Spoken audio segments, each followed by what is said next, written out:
কেন মেয়েদের পেটে কোনো কথা থাকে না জানেন? আসুন আজকের এই ভিডিওর মাধ্যমে আমরা জেনে নিই আমাদের হিন্দু ধর্মশাস্ত্র এর কী বা ব্যাখ্যা দিয়ে থাকে, বা আমাদের হিন্দু ধর্মশাস্ত্রে এর কী তথ্য রয়েছে। কুরুক্ষেত্রের যুদ্ধের পর মাতা কুন্তির কাছে কর্ণ যে পাণ্ডবদেরই জ্যেষ্ঠ ভ্রাতা এই গোপন তথ্য জানার পর যুধিষ্ঠির শোকে এবং রাগে অত্যন্ত হতাশ হয়ে সমগ্র নারী জাতিকে অভিশাপ দিয়েছিলেন যে নারীরা কোনো গোপন কথা নিজেদের পেটে রাখতে পারবে না।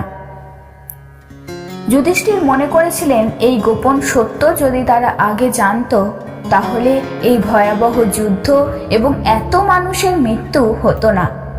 সর্বোপরি কুরুক্ষেত্রের যুদ্ধকেই আটকানো যেত। এই যে অভিশাপ তিনি দিয়েছিলেন, এই অভিশাপের পশ্চাতে একটা প্রেক্ষাপট এবং কারণও রয়েছে।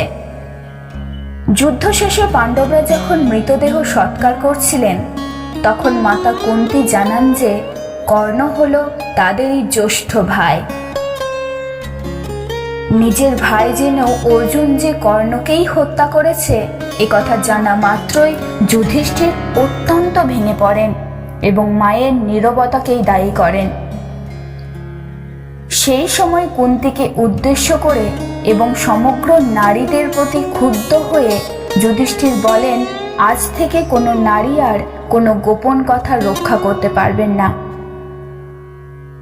যদিও এই কাহিনী মহাভারতের মূল কাহিনীর চেয়ে অনেক আঞ্চলিক বা লোককথাতেও বেশি প্রচলিত, তবুও এটি নারীদের প্রতি দায় চাপানোর একটি সামাজিক মানসিকতাকে প্রতিফলন করে বলেই অনেক বিশেষজ্ঞ মনে করেন।